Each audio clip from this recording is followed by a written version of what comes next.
Hello everyone, this is Raji from Raji Style.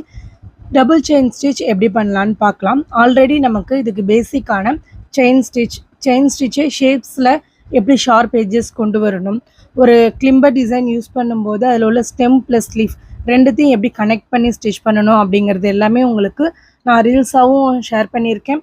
அதே போல் யூடியூப்லேயும் videos upload பண்ணியிருக்கேன். பார்க்காதவங்க ரெண்டுமே பாருங்கள். இப்போ வந்து நம்ம நெக்ஸ்ட் ஸ்டிச்சான டபுள் செயின் ஸ்டிச் எப்படி பண்ணலான்னு பார்க்கலாம். அதுக்கு ஒரு ஸ்ட்ரைட் லைன் போட்டுட்டு நான் ஒரு செயின் ஸ்டிச் போட்டிருக்கேன். இதில் எண்ட் நாட் பண்ணி ஃபினிஷ் பண்ணிக்கோங்க ஃபஸ்ட்டு உள்ள செயின் ஸ்டிச்சை. நெக்ஸ்ட்டு அந்த செயினில் சென்டர்லேருந்து நம்ம லூப் எடுக்கிறோம்.